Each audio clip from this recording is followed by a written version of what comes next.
Bonjour et bienvenue à cette édition de la Tribune TVHR. Au menu aujourd'hui, on va vous parler de la 27e édition du défi Ose entreprendre qui est organisé par le Centre d'aide aux entreprises Haute-Montérégie. J'aurai deux invités pour nous en parler.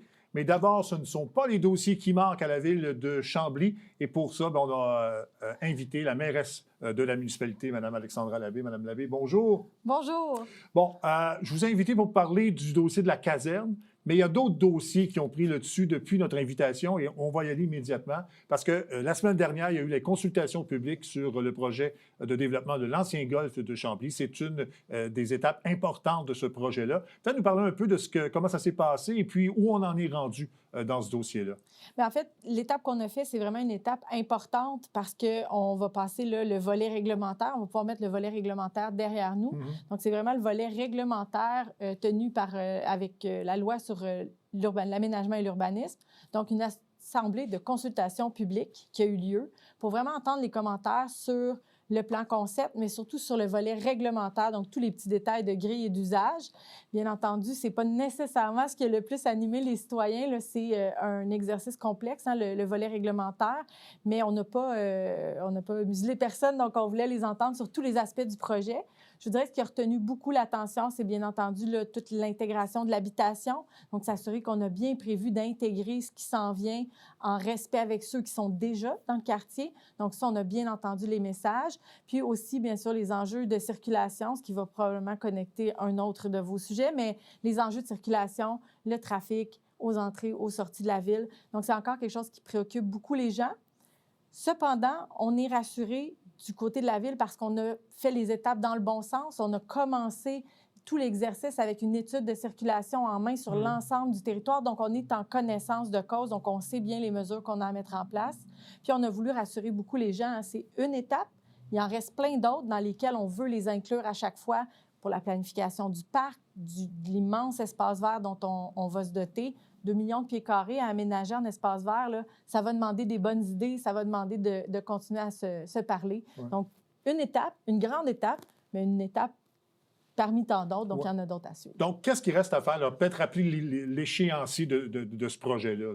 Mais l'échéancier va être encore à définir parce qu'une fois cette étape réglementaire-là derrière nous, on devra, c'est sûr, sélectionner le phasage. Donc, on devra s'assurer qu'on décide là, qu'est-ce qui viendra en premier. Mais on a des grands enjeux de circulation à régler, donc probablement là, une intersection à la fois, donc beaucoup d'éléments à mettre en place. Et je vous dirais, pour l'instant, l'échéancier n'est pas encore fixé, mais on va y travailler là, dès que le réglementaire est derrière nous. Bon, parliez d'enjeux de circulation, ce n'était pas prévu, mais non. On en a parlé avant l'entrevue et puis je pense que c'est intéressant.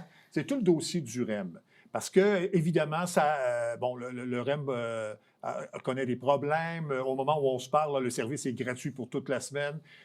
Mais ça occasionne des problèmes. Les gens sont insatisfaits du service et ça a des impacts. Là. Ça a des impacts à Saint-Jean, mais aussi à Chambly, où vous dépendez beaucoup du REM. Peut-être nous parler un peu de la problématique que ça occasionne pour les gens, puis peut-être expliquer, parce que vous l'avez très bien expliqué avant l'entrevue, là, ce que ça occasionne l'utilisation du REM pour le transport en commun des municipalités.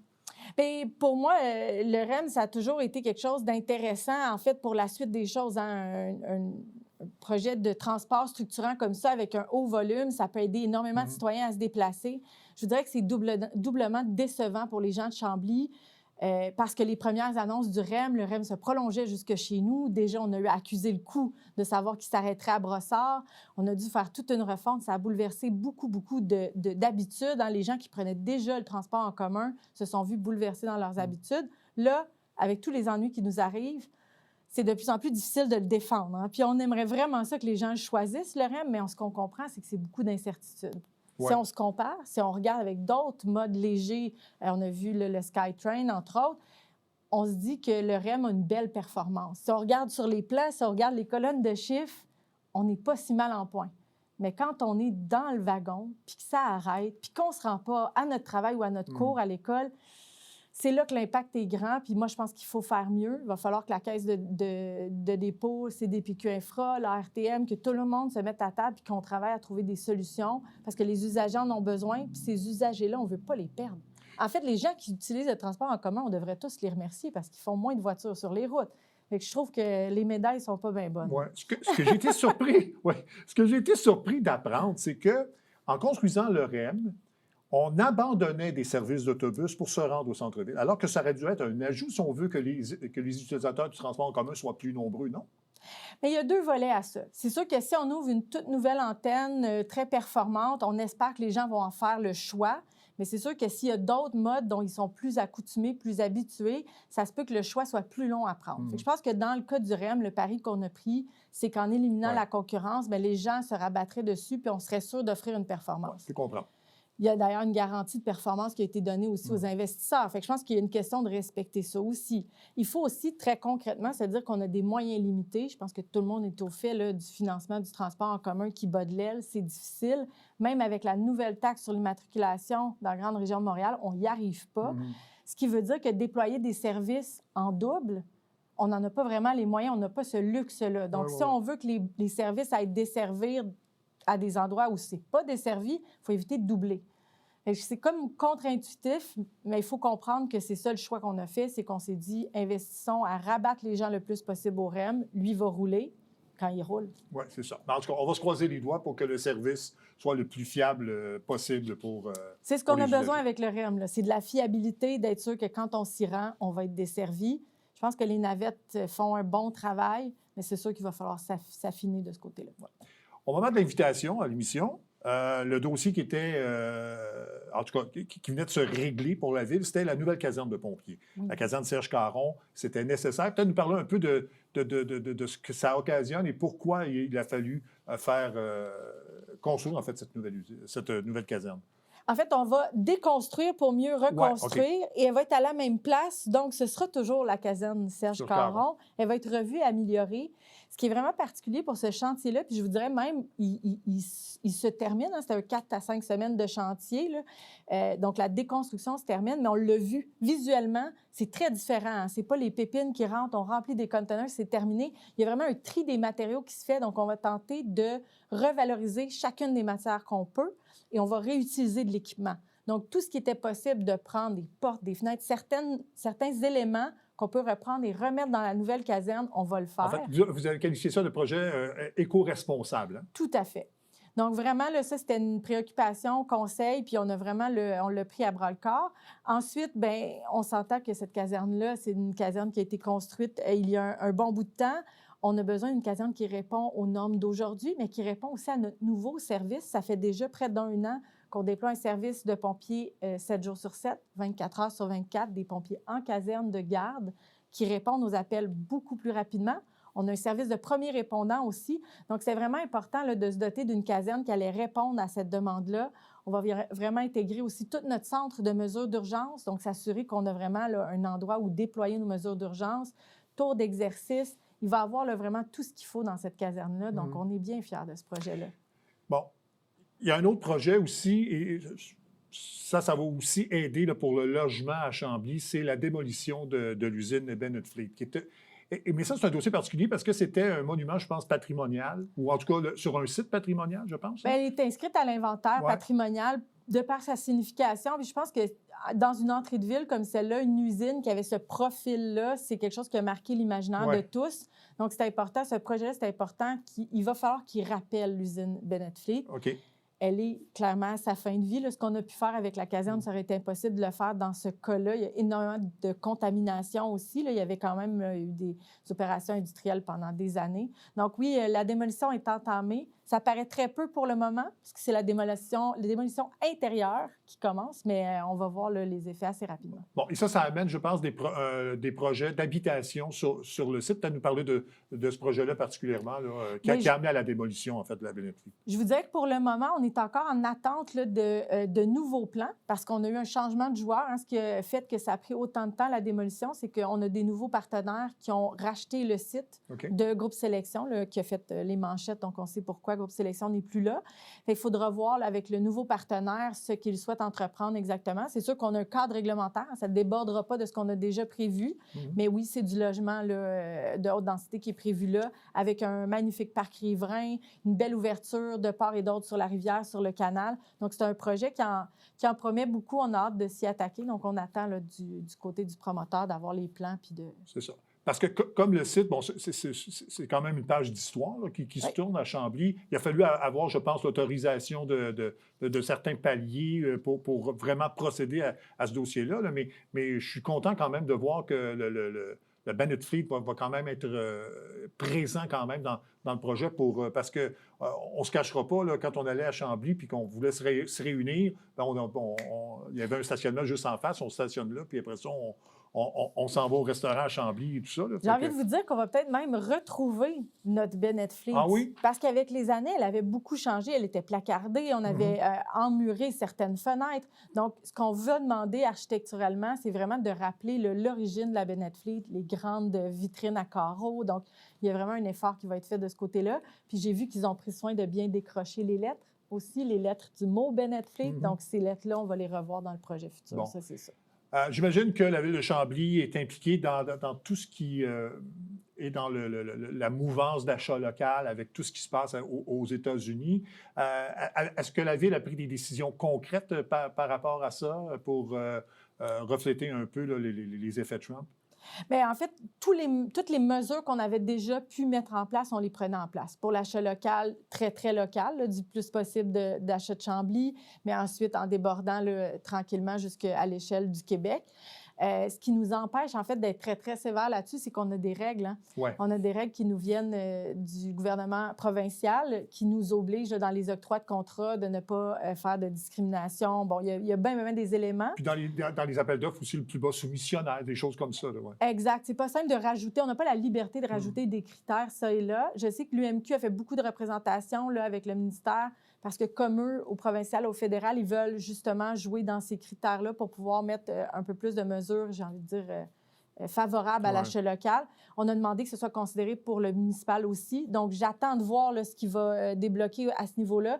On a à Chambly un super service d'approvisionnement qui ne fait que ça, s'occuper des octrois de contrat, de nos approvisionnements. Donc, on sera à l'affût, on sera capable, dès que possible, de mettre en place des nouveaux mécanismes s'ils nous en donnent de nouveaux. Puis, est-ce que les entreprises vont être particulièrement touchées à Chambly sur les tarifs douaniers? Est-ce qu'il y a beaucoup d'entreprises qui font affaire avec les États-Unis? Mais je vous dirais qu'à ce moment-ci, je n'ai pas de données encore. On a une personne qui est au développement économique. On a des gens à la MRC de la Vallée du Richelieu aussi là, qui ont vraiment pris ça en main, qui ont fait des appels. On est vraiment en contact avec toutes les entreprises pour bien comprendre les impacts, parce que des fois, on pense que c'est quand on fait directement affaire, mais des fois, quand notre fournisseur lui-même fait affaire, ça peut aller vite que ça va découler. Peut aller très vite, oui. Donc, je n'ai pas encore le portrait global, mais on a plusieurs équipes qui s'en occupent, la Chambre de commerce aussi de la Vallée du Richelieu-Rouville. Donc, on est là avec les acteurs importants pour être sûr qu'on n'échappe personne et qu'on s'en occupe. Dernier dossier, vous avez cédé récemment la gestion de l'édifice Joseph Ostigny. Je pense que ça devenait lourd, je pense, pour la municipalité de gérer là, plusieurs plateaux, plusieurs... Bien, il y a de ça. En fait, c'est sûr que la gestion d'un bâtiment municipal, on vient de le vivre avec le tout nouveau pôle culturel. C'est énormément de pression sur la masse salariale. Donc, ça fait beaucoup d'embauches. À un moment donné aussi, on a quand même une structure qui est très statique. Hein. On a des conventions collectives. C'est pas si simple de bouger dans une municipalité. On aime bien l'idée d'aller avec un organisme aussi pour inclure plus de partenaires. Pour moi, plus on est ensemble, plus on travaille ensemble dans la même direction, plus c'est porteur pour la communauté. Fait que pour nous, ça s'est un peu imposé de soi-même. La Chambre de commerce aussi voulait se rapprocher des commerçants chambliens. Pour eux, ça leur a fait un pied-à-terre. Donc, ça a été vraiment un mariage qui s'est fait sans forcer du tout. Bien, tant mieux. Bien, Madame Labbé, merci beaucoup. Alors, bonne chance pour tous ces projets-là. J'ai l'impression qu'on va se reparler très bientôt là, pour faire une mise au point de tous les projets à Chambly. Merci beaucoup. Avec plaisir. On revient après la pause.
Vous êtes un adepte du bingo? Télébingo vous permet de jouer dans le confort de votre foyer. 4 500 $ en prix à gagner. Et pour ce faire, vous devez vous procurer un livret comme celui-ci au coût de 9,50 $ chez un de nos détaillants, dont la liste apparaît sur notre site internet tvhr9.com. Donc, c'est un rendez-vous dimanche matin 9h30. Télébingo.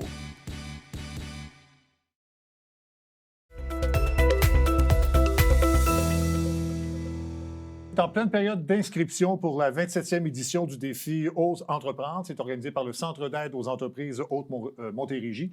Et pour nous en parler, j'ai deux invités. Gabriel Hudon, qui est agent de communication et de développement au Centre d'aide aux entreprises, et Simon Verville, qui est le porte-parole de ce défi. Merci d'accepter l'invitation. Bienvenue à l'émission. Merci de l'invitation. Peut-être, Mme Hudon, en débutant, nous parler un peu des grandes lignes là, de cette 27e édition du défi Ose entreprendre. Oui, en fait, le défi aux entreprendre, c'est un mouvement qui se fait à travers le Québec à chaque année. Donc, ça commence par le niveau local, donc ici, le Haut-Richelieu. Ensuite de ça, ça va au régional et national. Donc, en fait, c'est un genre de concours entrepreneurial pour les entrepreneurs, justement. Il y a 3 volets. Donc, le volet création d'entreprise, le volet faire affaire ensemble et puis réussite Inc. Bon. Comment faire pour s'inscrire et quels sont les critères là, pour évaluer chacune des candidatures à ce défi-là? Dans le fond, pour s'inscrire, c'est très simple. On doit aller sur le site du Ose entreprendre, se créer un profil et puis remplir sa candidature. La candidature, ça se remplit sous forme de questions-réponses. Et puis, il y a 5 thèmes à répondre, en fait. Et puis, les critères, dans le fond, pour création d'entreprise, le seul critère, c'est ne pas avoir fait de vente avant le 1er avril 2024 et en avoir fait avant le 31 décembre, 2025. Donc, c'est à peu près le seul critère. Si vous êtes en période de démarrage, vous pouvez participer. Ensuite de ça, pour le volet faire affaire ensemble, vous devez être une entreprise qui ont des pratiques d'approvisionnement auprès de fournisseurs québécois. Donc, ça doit être comme une valeur importante pour vous. Oui. Donc, voilà. Et puis, pour le dernier, Réussite Inc., c'est pour les entrepreneurs qui ont déjà participé au défi aux entreprendre aux 5 années auparavant. Bon. Voilà. M. Verville, donc, vous avez accepté la présidence d'honneur. Pourquoi c'est important pour vous de s'associer à ce défi-là? Pour tellement plein de raisons. La première, le CEHM, pour nous, qui est les organisateurs de l'événement au niveau local, ont commencé l'histoire Phil et Fred Pizzeria, parce qu'on me connaît souvent pour Phil et Fred. Puis, nous, on a commencé avec eux. On a participé à l'édition, en fait, du défi aux entreprendre, puis tout a démarré vraiment à cette période-là. Donc, de sauter, en fait, moi, l'entrepreneuriat, pour moi, c'est quelque chose de super important. Il faut contribuer, il faut aider les jeunes pousses. Puis ça m'a fait, quand on m'a proposé la présidence d'honneur, je l'ai pris tout de suite. Oui, c'est ça. Bon, vous parlez justement que le centre vous avait aidé. Vous souhaitez que votre parcours d'entrepreneur en inspire d'autres, donc servir un peu de parrain pour certaines entreprises qui pourraient justement avoir besoin d'aide. Oui, tout à fait. En fait, ça va faire la 4e édition, je crois, que je participe de manière directe, indirecte au défi aux entreprendre au niveau local, que ce soit par de la commandite, que ce soit pour du mentorat.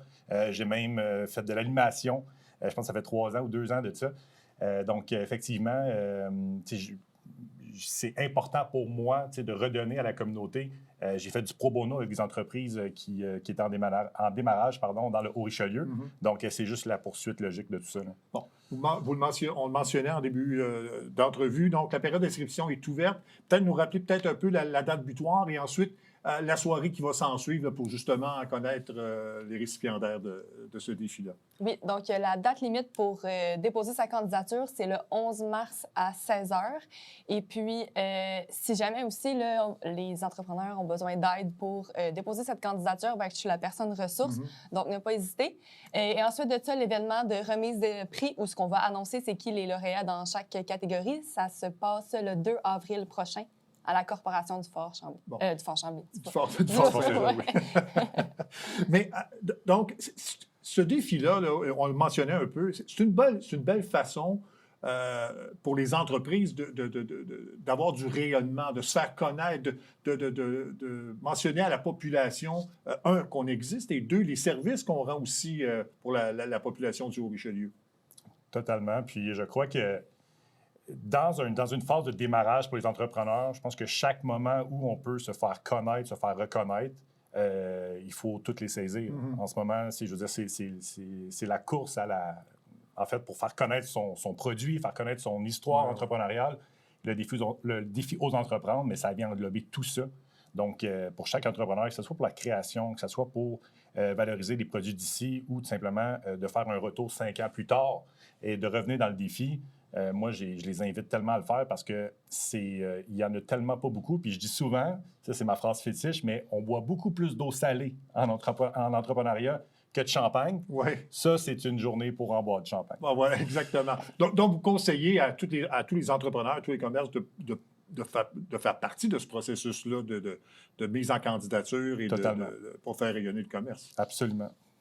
Bon, on va parler un peu plus du rôle précis du Centre d'aide aux entreprises. Qu'est-ce que vous faites exactement là, pour faire connaître au public un peu là, ce que vous faites pour les entrepreneurs d'ici? Oui. Dans le fond, nous, on fait partie du réseau des SADC-CAE, un réseau qui est à travers le Québec, 67 organismes. On est des OBNL, dans le fond, qui est là pour soutenir les entrepreneurs de la région et le développement économique aussi. Donc, on a un volet accompagnement spécialisé pour les entrepreneurs qui soient soit en démarrage ou en croissance. Donc, ça peut être l'accompagnement technique pour développer un plan d'affaires, par exemple. On a également le volet financement. Donc, on a des beaux programmes de prêts pour les entrepreneurs qui ont des projets. Ça peut être un projet en transfert, en développement durable, en transformation numérique, en acquisition d'immobilisation. Donc, on a vraiment des beaux programmes pour ça. Et puis, bien, on a le volet développement économique où ce que le Ose Entreprendre rentre justement dans ce volet-là de notre mission. Donc, vous vous adressez à des entreprises qui veulent démarrer leur entreprise, démarrer des projets, mais aussi à des entreprises qui sont déjà bien installées, mais qui veulent développer davantage leur entreprise. C'est un peu ça le rôle que vous faites. Exactement. Bon. Il y a le dossier des tarifs douaniers, on ne peut pas y échapper. Vous travaillez en entrepreneuriat tous les deux. Peut-être d'abord, est-ce que le Centre d'aide aux entreprises est impliqué actuellement dans tout le plan là, pour pallier un peu aux tarifs douaniers américains actuellement, là, dont NextDev a parti le bal en regroupant des entrepreneurs et des organismes. Est-ce que vous êtes impliqué dans ce dossier-là? Oui. Oui, hein? Oui. Est-ce qu'il y a de l'inquiétude? Est-ce qu'on vous a soumis beaucoup d'inquiétudes par rapport à ça? Bien, c'est certain qu'en prenant le pouls, clairement que c'est quelque chose d'inquiétant et on le ressent. Il y a beaucoup d'incertitudes, donc oui. Et vous, M. Verville, vous êtes impliqué directement parce que vous faites partie, je pense, du regroupement des commerces et des entrepreneurs là, qui vont soumettre des points à NextDev. Peut-être nous parler un peu du travail que vous faites et des inquiétudes que vous avez face à ça. Absolument. En fait, ce regroupement-là, c'est des entrepreneurs de la région, donc du Haut-Richelieu. On avait commencé, en fait, c'était pas notre première, c'est pas une nouvelle initiative. On l'avait déjà mise en place pour promouvoir le mouvement Soyez local. Évidemment, le Soyez local a pris beaucoup de place là, depuis les annonces du gouvernement américain. Donc, on a réorienté un peu, toujours en gardant la même mission de promouvoir le Soyez local, mais là, aujourd'hui, c'est beaucoup avec... je pense que ça prend beaucoup plus de place. Il faut vraiment que les gens comprennent à quel point c'est important d'investir dans notre économie à nous et que les dollars que nous, on dépense, mais demeurent et que ça ne s'en va pas l'autre bord de la frontière. Donc, nous, en fait, notre rôle, c'est vraiment de se regrouper, de trouver des moyens soit d'éduquer, en fait, les gens sur comment investir, comment acheter local sans nuire à son quotidien. On se comprend que des fois, on a peut-être une dépendance aux produits qui viennent à l'extérieur du Canada, mais il y a toujours des... en fait, c'est important de l'expliquer que c'est peut-être... En fait, c'est pas plus cher de consommer local, parce que des fois, on a ce réflexe-là. En fait, on avait cette discussion-là en fin de semaine et certaines personnes me disaient oui, mais ils trouvaient justement que les produits locaux coûtaient plus cher, en tout cas selon leur perception, mais ce n'est pas le cas. Bien, en fait, on pourrait comparer. Oui. Moi, je suis beaucoup dans l'alimentaire. Puis, si on regarde le prix tout de suite, on voit que c'est plus cher. Mais si on regarde au prorata du grammage versus le prix, on est moins cher. Puis, tu sais, il faut comprendre aussi que si on encourage davantage local, il va y avoir beaucoup plus de volume d'achat. Évidemment, il va y avoir un impact sur le prix. Donc, c'est vraiment de tout comprendre ces dynamiques-là.